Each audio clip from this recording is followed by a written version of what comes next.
What's going on, guys? This your boy John the Liquidator coming back with another video. So it look like Aliyah Boston opens up about the 2025 season. Guys, for this one here, we got to go all the way up to Indy. Let's get it. Let's go.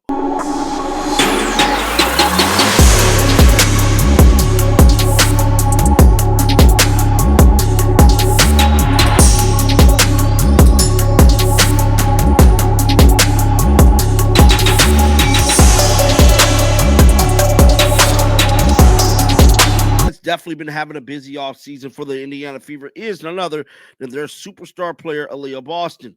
Aliyah Boston been taking on commentary, working at Unrivaled, and definitely getting to the bag during this whole off season, man. Well, it looked like she has wrapped up an interview with the podcast, and she pretty much didn't hold back, man. She answered a lot of questions.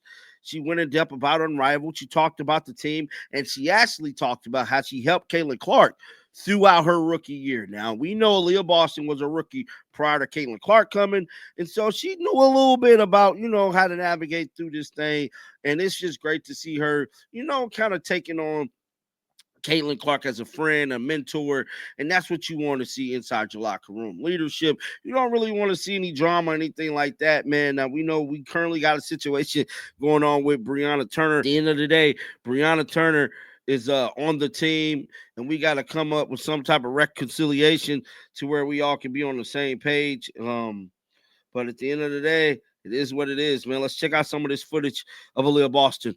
Roll the footage. Comfortable were you taking that on? I think, the only difference really is that I was doing it in the league. This time, I feel like I've always been someone that kind of gives advice and kind of gives my 2 cents especially when it comes to basketball, just because obviously the way I see the game. And so for me this year, especially having Caitlin being a rookie, like I obviously just being a rookie the year before and knowing exactly what's going to come, whether it's the refs, whether it's social media. But I think also Caitlin handles that like a champ. Like she knows exactly what it's going to be, but she also knows that she has a big name, and Caitlin Clark is a huge name that people want to come on. They want to say what they think. They want to what she should do, what this should happen. But I think when you look at it, Caitlin's just a competitor, right? And so for me, it made it easy because the advice I gave was just, okay, girl, I'll be my little short roll. If that's what you need, don't worry about the refs because they're not going to give you any calls because that's exactly what they do to rookies. And especially her being the player that she is, like they essentially want to see, oh, well, can you handle yourself on this league? But I think as the season went on, like you saw Caitlin, she handled that like a champ. And I think she handled it from the very first game. Is that her thing is she's here to compete. She's here to win. And it's as simple as that. Yeah. Is up, and just like hoops, it's all reps, right? Like that's the only way we get better. Okay, we want to be respectful of your time, but like we have to talk W, and like everywhere you go, you get Fever questions at this point. Absolutely, right? She's like, I'm used to it. Let's talk about just all the additions, starting with head coach Stephanie White. Then you all have Dwana Bonner, sharpshooter Sophie Cunningham. Just announced Brianna Turner is coming in. How do you think all these pieces will work together with the core that you already have, obviously with Caitlin and Kelsey Mitchell? Yeah, so I'm super excited, first and foremost, because I think last year we made it so far, and I just know that we have so much potential. And so once again, continuing to put pieces, I'm super excited for it because I think for Kelsey, Caitlin, and I think we've just been able to develop such a great connection. And so once again, to add pieces like DB, Sophie Cunningham, Natasha Howard, like you see the list. This is what we want. This is what we need, that energy, that competitive nature, because we're going to come out here and that's what we want to do. We want to play fast. We want to run, but we want to win games.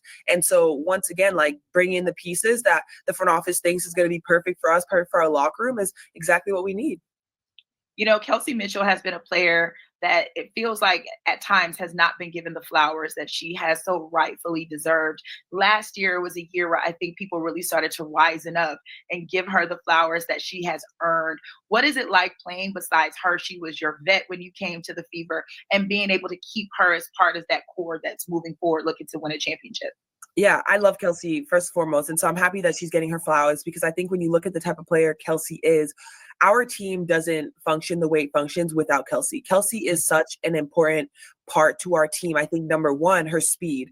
There's no one in the league that can contain Kelsey. Every time Kelsey has the ball, everyone's preparing help side because they don't know what's coming. They don't know if that three is going up. They don't know if she's going to blow by and get to the basket. And so being able to be a post player, having a guard like Kelsey, it's amazing because one, she's been around the league. She knows she's been within the Fever organization, but also she's a competitor.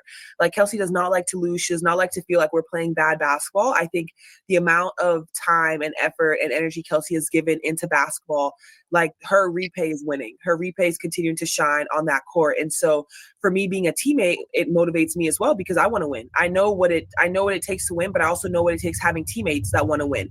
Like if we lose a game, Kelsey's off the floor and she's like, okay, listen, this ain't gonna cut it. This is not gonna cut it. And that's after every game because she knows the standard. She knows what it takes to win. And she just wants us to make sure that we're pulling our weight. Yeah. Myself. And so being able to be here gives me the opportunity to talk to players that I probably would just not speak to just because, we just compete and that's sometimes pretty much it. And so I really just enjoy this opportunity to get to know other people.